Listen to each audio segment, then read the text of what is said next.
Hola, soy Kenneth Peralta, coordinador de Bosques y Cambio Climático, y voy a presentarles el tema hacia un desarrollo bajo en carbono, especialmente enfatizado en el tema de bosques y cambio climático. Importante tocar algunos puntos y conocer alguna información que nos permita dar un alcance de cuál es la importancia de nuestro país en el tema de bosques y cambio climático. El Perú ocupa el cuarto país en el mundo en bosques tropicales. Esto nos da un índice de cuál es la importancia de nuestro país en estos temas.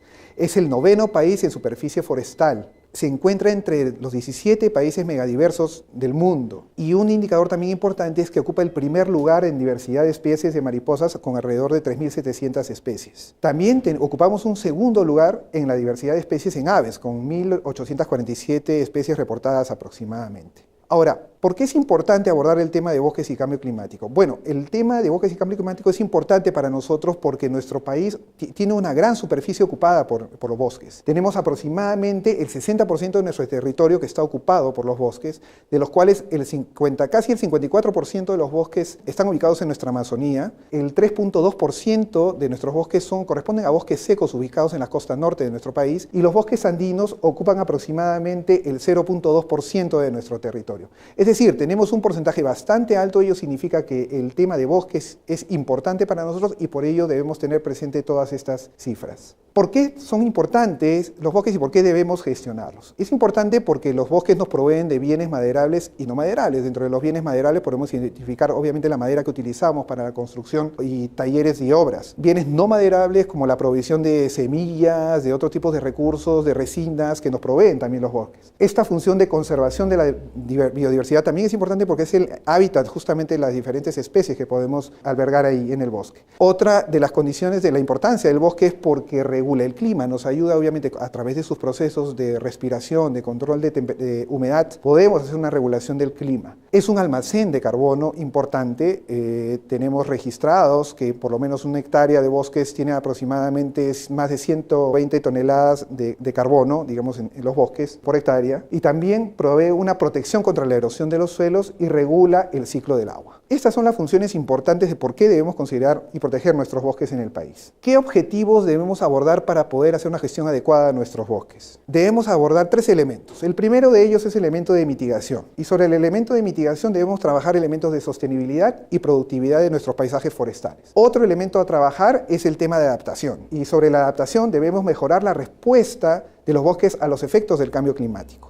Debemos tener medidas allí de respuestas adecuadas para que pueda, digamos, responder a los cambios que sufren nuestros bosques o van a sufrir producto de estos cambios de temperatura global. Y el tercer elemento es el elemento de competitividad. En competitividad debemos de buscar una productividad baja en carbono, es decir, tenemos que buscar una tecnología adecuada productiva que nos permita crecer económicamente, pero a su vez reducir menos emisiones de carbono. Importante que estos 3 elementos estén interrelacionados. Cuando tomemos decisiones de gestión por nuestros bosques, tenemos que considerar estos 3 elementos. ¿Cómo lograremos finalmente la sostenibilidad de nuestros bosques? Debemos de tener presente el manejo de los ecosistemas forestales. ¿Cómo debemos gestionar nuestros ecosistemas forestales? Debemos de conocer qué elementos incluyen nuestros ecosistemas forestales, no solamente las especies forestales de flora, sino también de fauna. Debemos de considerar cómo son estos medios de vida, cuál es la importancia de la población y cómo se provee la población también de los recursos que generan los bosques, y cuáles son esas actividades económicas que pueden trabajar la población para poder hacer sostenible el uso de estos recursos. Nuevamente, aquí es importante encontrar un equilibrio entre estos 3 elementos para poder tener una sostenibilidad de nuestros recursos forestales en el país. Pero, ¿qué está sucediendo actualmente con nuestros bosques? El Perú actualmente pierde aproximadamente 113.000 hectáreas de bosques al año, que equivalen aproximadamente a perder 17 canchas de fútbol por hora. Entonces nos imaginamos la magnitud del impacto que tiene este proceso de deforestación en nuestro país. A pesar de tener un área importante de bosques, tenemos también una pérdida importante de ellos. Entonces, ¿pero por qué desaparecen? ¿Por qué están desapareciendo? Debido principalmente a causas directas. Estas causas directas las podemos identificar principalmente y las conocemos, como son la tala y quema de los bosques para uso agropecuario, los cultivos ilegales y la minería ilegal, la instalación de infraestructura nueva de construcción, que obviamente, por ejemplo, apertura de caminos, que obviamente podría generar procesos de deforestación. Y también tenemos las causas indirectas, que son ya causas un poco más globales, que son las causas económicas, porque obviamente la población también está impulsada a responder a sus necesidades económicas, sociales, abordadas justamente por el tema de migración que obviamente conlleva procesos de deforestación, y el aspecto institucional, que significa un tema de gobernanza forestal. Cómo nos articulamos las instituciones desde el nivel nacional con el nivel local y cómo podemos hacer una gestión adecuada de nuestros recursos forestales. Ahora, ¿cuál es la relación de nuestros bosques con el cambio climático? Básicamente porque así como es importante en términos de superficie nuestros bosques con el país, también se generan emisiones de gases de efecto invernadero producto de una mala gestión de estos recursos. El CO2, que es uno de los principales gases de efecto invernadero, se generan principalmente por la deforestación, se emiten al ambiente producto de la deforestación. Otro de los gases de efecto invernadero es el metano. El metano principalmente ocurre por una gestión de la ganadería o una de las pasturas en las zonas forestales.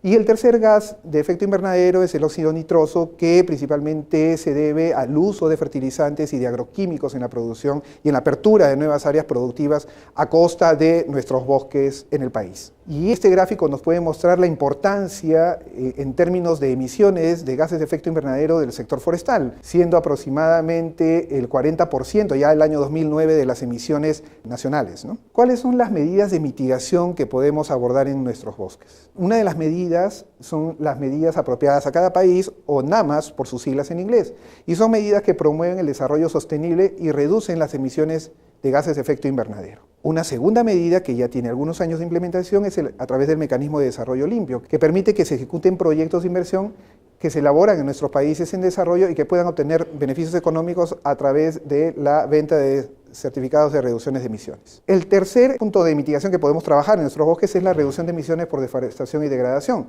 que es un enfoque de políticas e incentivos positivos que se trabaja en la Convención y que justamente nos va a ayudar a reducir las emisiones producto de la deforestación, la degradación forestal, nos puede ayudar a la conservación de nuestras reservas existentes de carbono, a tener una gestión sostenible de nuestros bosques y aumentar nuestras reservas de carbono. Como sabemos, los temas de mitigación se vienen trabajando y abordando en la Convención Marco de las Naciones Unidas, que ha sido adoptada desde el año 1992. Hay un compromiso de los países anexo B a reducir sus emisiones del año 2008 al 2012 y ya se vienen trabajando justamente los temas de mitigación. En el año 2005 es donde entra en vigor el protocolo de Kioto y donde ya se empieza a tocar los temas específicos para el enfoque de políticas y de incentivos positivos que se va a denominar en el futuro REDD+.